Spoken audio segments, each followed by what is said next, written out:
পুনৰ চীনৰ পাকিস্তান প্ৰীতি এবাৰ পাকিস্তানক চীনে দিব Z-35 ফাইটাৰ জেট 5খন দিব তাকো 50% ৰেহাই মূল্যত এই ধৰণৰ খবৰ আহিছে যেটো সময়ত ভাৰত পাকিস্তানৰ মাজত যুদ্ধ উত্তেজনা চলি আছিল সেই সময়তে পাকিস্তানৰ বিদেশ মন্ত্ৰী তেওঁ চীনলৈ গৈছে আৰু চীনত যোৱাৰ সময়তে চীন আৰু পাকিস্তানৰ মাজত এখন সামৰিক চুক্তি সম্পন্ন হ'ল সেই চুক্তিখন মতে Z-35 জে সিৰিজৰ যি চীনত নিৰ্মিত বিমান আছে ফাইটাৰ জেট আছে পঞ্চম সংস্কৰণৰ যিখন 5th জেনাৰেশনৰ Z-35 ফাইটাৰ জেট পাকিস্তানক দিব চীনে এই চুক্তি মতে সেই 5খনকৈ ফাইটাৰ জেট দিব আৰু 30 আগষ্টৰ ভিতৰত খুব সম্ভৱ পাকিস্তানৰ স্বাধীনতা দিৱসৰ দিনটোৰ আগে 14 আগষ্টৰ পূৰ্বেই এই 5খন বিমান চীনে পাকিস্তানক যোগান ধৰিব তেওঁলোকে যি সামৰিক শক্তি আছে ভাৰতৰ বিৰুদ্ধে পাকিস্তানে যি ধৰণে যুদ্ধ চলাই আছে বা যুদ্ধৰ কৰাৰ হুংকাৰ দি আছে তেওঁলোকে চীনৰ সাহসত লৈ বা চীনৰ পৰা তেওঁলোকে সামগ্ৰী আনি সমৰ সজ্জা লৈ ভাৰতৰ বিৰুদ্ধে তেওঁলোকে যুঁজ দি আছে আৰু এই যুঁজ অব্যাহত আছে আৰু এই যাত্ৰাত চীনে পাকিস্তানৰ লগ এৰি দিয়া নাই যেটো সময়ত সমগ্ৰ আন্তঃৰাষ্ট্ৰীয় প্ৰেক্ষাপটত আমি দেখিছিলো সকলোৱে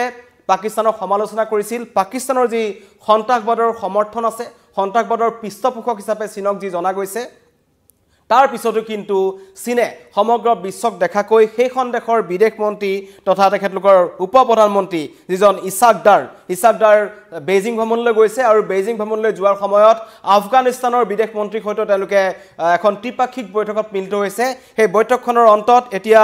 এটা আলোচনা কৰা হ'ল চীন আৰু পাকিস্তানৰ মাজত কাৰণ এই যুঁজ চলাই যাব লাগিব যাবে Z-35 যি আগতে কোৱা হৈছিল F-16 বিমানৰ কথা পাকিস্তানে খুব কয় যিখন তেওঁলোকে আমেৰিকাৰ পৰা আনিছিল আৰু সেইখন তেওঁলোকে অত্যাধুনিক তেওঁলোকে কিছু উন্নীত কৰিছিল তুৰস্কত গৈ পেলাই এতিয়া চীনৰ পৰা তেওঁলোকে Z-35 যিখন 5th জেনাৰেশনৰ ফাইটাৰ জেট অত্যন্ত শক্তিশালী বুলি চীনে ডিমান্ড কৰি আছে সেইখন লৈ পুনৰ ভাৰতৰ বিৰুদ্ধে তেওঁলোকে হুংকাৰ দিছে কিন্তু এতিয়া এই যি কূটনৈতিক যি সম্পৰ্ক চীন আৰু পাকিস্তানৰ মাজত তাত অত্যন্ত এটা গুৰুত্বপূৰ্ণ কথা হ'ল অপাৰেচন সিন্দুৰৰ পাছত চীনে সমগ্ৰ বিশ্বতে নিজৰ তেওঁলোকৰ যি স্থিতি আছিল সামৰিক সজ্জা বিক্ৰী কৰাৰ ক্ষেত্ৰত বা তেওঁলোকৰ যিখন অস্ত্ৰ-শস্ত্ৰৰ যিখন বজাৰ আছিল সেইখনৰ চাহিদা কমি আহিবলৈ ধৰিছে কাৰণ ভাৰতৰ আক্ৰমণত টছনছ হৈ পৰিছিল পাকিস্তানত থকা চীনৰ এয়াৰ ডিফেন্স সিস্টেম তেওঁলোকৰ যি বিমান হওক বা অন্য ধৰণৰ যি সামৰিক সজ্জা আছিল সকলো ভাৰতৰ সেনাৰ সন্মুখত বা ভাৰতৰ মিসাইল আৰু ড্ৰোনৰ আক্ৰমণত সকলো টছনছ হৈ পৰিছিল তাৰ পিছত সমগ্ৰ বিশ্বই দেখিছিল চীনৰ সামৰিক সজ্জাৰ শক্তি কিমান তাৰ পিছতে কিন্তু সমগ্ৰ বিশ্বত চীনৰ সামৰিক যি বজাৰ আছে সেইখন বেয়া হৈ গৈছে অৱলম্বন হ'বলৈ ধৰিছে এতিয়া তেওঁলোকৰ ওচৰত কেৱল বিশ্বাসী বন্ধু বুলিবলৈ বাংলাদেশ আৰু পাকিস্তান আছে গৈ বাকি যিসকল আছে তেওঁলোকে ৰাছিয়া আমেৰিকাৰ পৰা ক্ৰয় কৰিব পাৰে কিন্তু চীনৰ ওপৰত এতিয়া একমাত্ৰ ভৰসা কৰা দেশ বুলি যদি ক'বলৈ যাওঁ সেইখন হৈছে পাকিস্তান আৰু কিছুমান আফ্ৰিকাৰ দেশ আছে যিসমূহৰ পৰা ইতিমধ্যে চীনলৈ কিছুমান মন্তব্য আহিছে যি তেওঁলোকে এই যুদ্ধ বিমানসমূহত কিছুমান বিসংগতি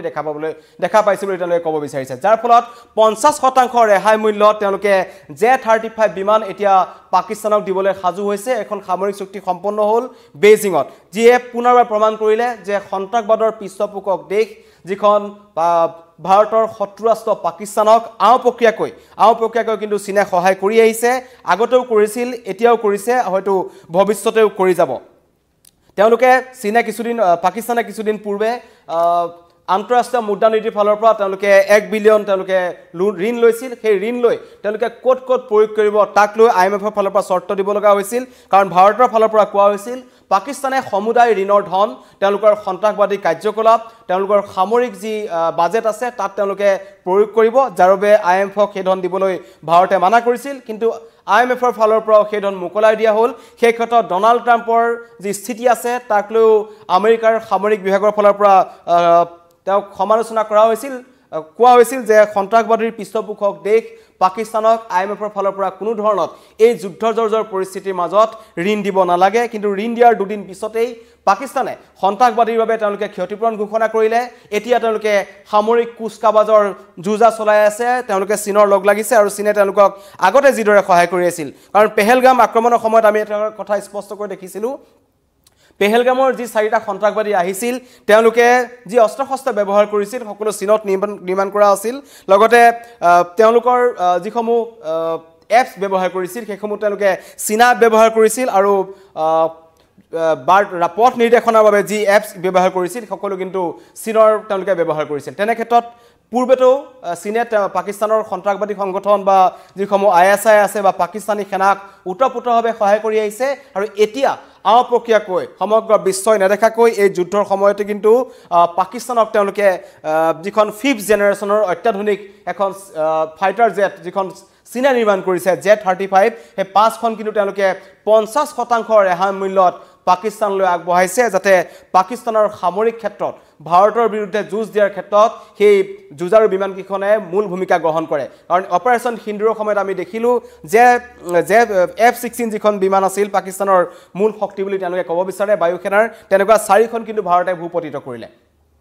চীনৰ এয়াৰ ডিফেন্স সিস্টেম ভাৰতে ভূপতিত কৰিলে সমৰসজ্জা সকলো ভাৰতৰ সন্মুখত নেটিকিল এতিয়া সমগ্ৰ বিশ্বৰ সন্মুখত হেৰুৱা সন্মান ঘূৰাই পাবলৈ এবাৰ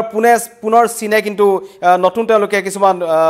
ব্যৱস্থা কৰিছে পাকিস্তানৰ সৈতে হাত মিলাইছে পাকিস্তানক তেওঁলোকে সহায় কৰিব বুলি কৈছে ইয়াৰ লগতে পাকিস্তানৰ একাংশ পাইলটকো চীনত এই যেতিয়া বিদেশ মন্ত্ৰী তেওঁলোকৰ আহিছে ইছাকদাৰ আহিছে হেতু সময়তে সেই সামৰিক চুক্তি অনুসৰি তেওঁলোকে পাকিস্তানৰ একাংশ পাইলটকো তেওঁলোকে চীনত প্ৰশিক্ষণ প্ৰদান কৰিব বুলি কোৱা হৈছে বায়ুসেনাৰ সৈতে তেওঁলোকৰ খুব সম্ভৱ চীন আৰু পাকিস্তানৰ মাজত এটা জয়েন্ট অপাৰেশ্যনো কৰা হ'ব এনেকুৱা ধৰণৰ সামৰিক কুচকাবাজ ভাৰতৰ বিৰুদ্ধে চলি আছে ভাৰতৰ চৌদিশে কাৰণ এতিয়া ভাৰতৰ চাৰিসীমাত যদি ক'বলৈ যাওঁ শত্ৰু ৰাষ্ট্ৰৰে ভৰি আছে চীন আগৰে পৰা কূটনৈতিকভাৱে সন্মুখীকৈ ভাৰতৰ লগত যুঁজ কৰা নাই যদিও 1962 পিছত তেওঁলোকে কিন্তু লাহে লাহে কেতিয়াবা সীমা সুৰক্ষাৰ কথা আহে এতিয়াই যি ভাৰত পাকিস্তানৰ যুদ্ধৰ সময়ছোৱাত যি উত্তেজনা চলি আছিল হেয়তেকৈ অৰুণাচল প্ৰদেশৰ যিখিনি অঞ্চলক আমি ভাৰত আৰু চীনৰ কিছু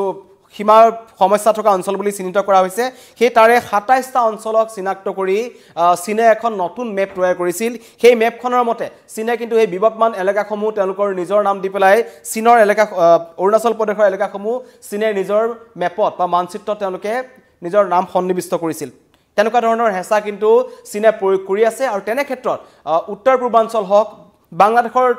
জৰিয়তে হওক বা পাকিস্তানৰ জৰিয়তে হওক ভাৰতখনক অশান্ত কৰি ৰখাৰ চেষ্টা কিন্তু চীনৰ ফালৰ পৰা চলি আছে আৰু চীনে এটা কথা জানে ভাৰত থকালৈকে এছিয়াত তেওঁলোকৰ যি দপদপনি আছে সেই দপদপনি সম্পূৰ্ণকৈ তেওঁলোকে খটুৱাব পৰা নাই আৰু কৰবাত নহয় কৰবাত ভাৰত কিন্তু তেওঁলোকৰ বাবে হেঙাৰ হৈ আহিছে এতিয়া তেওঁলোকে যাৰ বাবে পাকিস্তানক মুকলিকৈ সমৰ্থন কৰিছে পাকিস্তানক তেওঁলোকে যিমান পাৰে সিমান সহায় কৰিছে ইয়াৰ আগতে আমি দেখিছিলো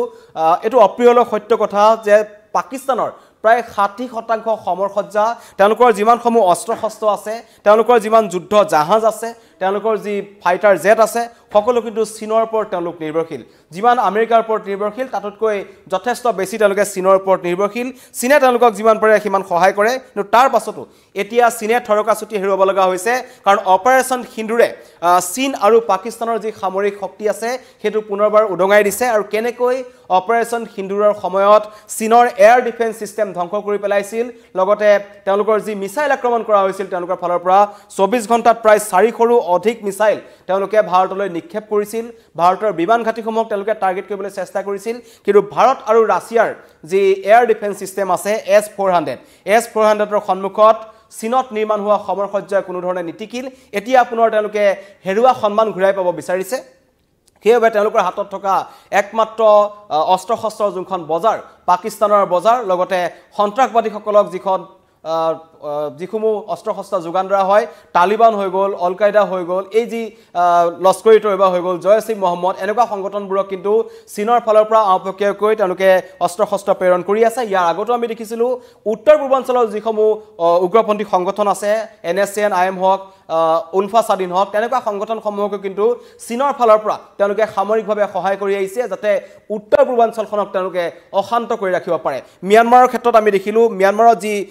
এতিয়া যুদ্ধ সদৃশ পৰিবেশ আছে চীনৰ পৰাই কিন্তু তাৰ পৰা অস্ত্ৰ-শস্ত্ৰ অহাৰ যথেষ্ট সংখ্যক তথ্য আছে তেনে ক্ষেত্ৰত এবাৰ পাকিস্তানৰ মুকলিকৈ সমৰ্থন কৰিছে অতি ৰহস্যজনকভাৱে ভাৰত আৰু পাকিস্তানৰ যুদ্ধৰ সময়ছোৱাত এই 7 তাৰিখৰ পৰা 10 তাৰিখলৈকে এই 3টা দিনত কিন্তু চীনে কোনো ধৰণৰ নিজৰ স্থিতি প্ৰকাশ কৰা নাছিল কিন্তু 10 তাৰিখৰ দিনাখনেই যেতিয়া যুদ্ধবিৰতি কাৰ্যকাৰী হ'ল তাৰ পিছত চীনৰ ফালৰ পৰা মন্তব্য আহিছিল চীনৰ বিদেশ মন্ত্ৰী এটা মন্তব্য কৰিছিল আমি পাকিস্তানৰ লগত আছো যদিহে পাকিস্তানৰ সাৰ্বভৌমত্ব অখণ্ডতাক লৈ ভাবুকি আহে তেন্তে পাকিস্তানৰ কাষত থাকিব চীন আৰু তাৰ পিছতেই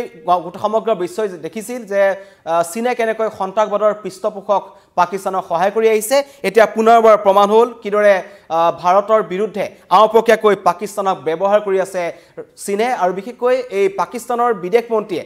এই ভাৰত পাকিস্তান যুদ্ধৰ সময়ছোৱাৰ মাজতেই প্ৰথমবাৰলৈ চীন ভ্ৰমণ কৰাটো কিন্তু এটা কূটনৈতিক দিশৰ ফালৰ পৰা এটা ডাঙৰ প্ৰশ্ন প্ৰেৰণ কৰিছে ভাৰত যেটো সময়ত ভাৰত আৰু ইছলামাবাদৰ মাজত সংঘাত চলি আছে আওপকীয়াকৈ বেইজিং আৰু দিল্লীৰ মাজত এটা সংঘাত চলি আছিল সেই সময়তেই পাকিস্তানৰ বিদেশ মন্ত্ৰীয়ে চীন ভ্ৰমণ কৰিছে আৰু চীন ভ্ৰমণ কৰাৰ সময়ত তেওঁলোকে সামৰিক চুক্তি সম্পন্ন কৰিছে সেই সামৰিক চুক্তি মতে তেওঁলোকে চীনৰ পৰা 5খন অত্যাধুনিক 5th জেনেৰেশ্যনৰ J-35 ফাইটাৰ বিমান ক্ৰয় কৰিব যিকিখনৰ মূল্য চীনে পাকিস্তানৰ বাবে 50%তকৈ তললৈ কমাই দিছে এনেকুৱা ধৰণৰ বন্ধুত্বপূৰ্ণ সম্পৰ্ক তেওঁলোকৰ মাজত যে আছে সেই কথাটো চীন আৰু পাকিস্তানে আওপকীয়াকৈ ভাৰতৰ বিৰুদ্ধে এটা হুংকাৰ দিছে যিখন পাকিস্তানে কিছুদিন পূৰ্বে IMFৰ পৰা ধন ল'ব লগা হৈছিল তেওঁলোকৰ চলিবলৈ টকা নাছিল তেওঁলোকৰ নিজৰ পাকিস্তানৰ ভিতৰছোৱা যিসকল সাধাৰণ নাগৰিক আছে তেওঁলোকে ন্যূনতম তেওঁলোকৰ জীৱিকাৰ বাবে বা জীয়াই থাকিবৰ বাবে যিবোৰ সুবিধা থাকে সেই সুবিধাসমূহ তেওঁলোকে ভালকৈ পোৱা নাই বুলি তেওঁলোকে আক্ষেপ প্ৰকাশ কৰিছিল যিটো সময়ত পাকিস্তানৰ নাগৰিকৰ অপাৰেচন সিন্দুৰৰ সময়ত যেতিয়া পাকিস্তানৰ নাগৰিকৰ মাজত হাহাকাৰ লাগিছিল হেতু সময়ত পাকিস্তানৰ সেনাই ভাৰতক প্ৰত্যাক্ৰমণ কৰিব পৰা অৱস্থাত নাছিল কিন্তু তাৰ পাছতো তেওঁলোকে পুনৰ চীনৰ আস্থাভাজন হ'বলৈ গৈছে চীনৰ কাষ চাপিছে চীনৰ পৰা তেওঁলোকে সামৰিক সাহায্য বিচাৰিছে আৰু চীনেও তেওঁলোকক সামৰিক সাহায্য প্ৰেৰণ কৰি আছে কাৰণ চীনৰ অন্যতম লক্ষ্য হৈছে ভাৰতক কিদৰে অশান্ত কৰি ৰাখিব পাৰি আৰু এই ক্ষেত্ৰত তেওঁলোকে এতিয়া পাকিস্তান আৰু বাংলাদেশক সহায় কৰিছে বাংলাদেশকো আমি দেখিছো বাংলাদেশৰ ক্ষেত্ৰতো বহুকেইবাৰ এই বিগত 6-5 মাহৰ ভিতৰত বাংলাদেশৰ মন্ত্ৰীয়ে চীন ভ্ৰমণ কৰিছে চীনৰ প্ৰতিনিধিয়ে বাংলাদেশ ভ্ৰমণ কৰিছে আৰু বাংলাদেশৰ যি সেনাবাহিনী আছে সেনাবাহিনীকো কিন্তু পাকিস্তানৰ ফালৰ পৰা বা চীনৰ ফালৰ পৰা তেওঁলোকে সামৰিক সজ্জা দি আছে ভাৰতৰ বিৰুদ্ধে যাতে যুঁজ কৰিব পাৰে এইদৰে তিনিখন দেশ লগ হৈ ভাৰতৰ বিৰুদ্ধে এতিয়া ব্লুপ্ৰিণ্ট ৰচনা কৰিছে ইয়াৰ আগতে আমি দেখিছিলো তুৰস্কই ভাৰতৰ বিৰুদ্ধে কিদৰে কেৱল এখন মুছলিম কাউন্ট্ৰি হোৱাৰ বাবে তেওঁলোকে ভাৰতৰ বিৰুদ্ধে পাকিস্তানৰ সপক্ষে আহি থিয় হৈছিল তাৰ পিছতে সমগ্ৰ ভাৰত জুৰি তুৰস্কৰ যি সামগ্ৰী আছে বিশেষকৈ আপেল হওক বা অন্য ধৰণৰ তেওঁলোকৰ যিসমূহ প্ৰডাক্ট আছিল সকলো ভাৰতৰ ফালৰ পৰা নিষিদ্ধ কৰা হৈছে লগতে ভাৰতৰ যিসকল ভাৰতীয় লোক আছে যিসকল পৰ্যটক আছে তেওঁলোকে নিজেও তুৰস্কলৈ নাযাও বুলি যিসমূহ পৰ্যটন স্থল আছিল সেইসমূহলৈ নোযোৱাৰ সিদ্ধান্ত গ্ৰহণ কৰিছে যাৰ ফলত তুৰস্কৰ পৰ্যটন বিভাগ যথেষ্ট ক্ষতিৰ সন্মুখীন হৈছে এবাৰ সন্মুখত আছে চীনকো এক উচিত শিক্ষা দিয়াৰ সময় আহি পৰিছে কাৰণ শত্ৰু ৰাষ্ট্ৰ পাকিস্তানৰ সৈতে চীনৰ মিত্ৰালি দিনক দিনে বৃদ্ধি পাইছে চীন বাংলাদেশ আৰু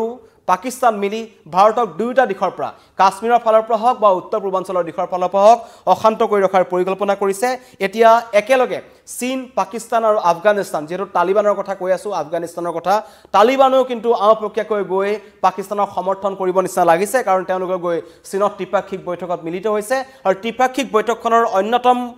ডাঙৰ যেটো দিশ হৈছে হেতু হৈছে ৰেহাই মূল্যত 50% ৰেহাই মূল্যত পাকিস্তানক 5খন ফাইটাৰ জেট যিখন 5th জেনেৰেশ্যনৰ J-35 চীনৰ অত্যাধুনিক ফাইটাৰ বিমান বুলি চীনৰ ফালৰ পৰা কোৱা হৈছে তেওঁলোকে 50% ৰেহাই মূল্যত শত্ৰু ৰাষ্ট্ৰ পাকিস্তানক গতাই দিব ধন্যবাদ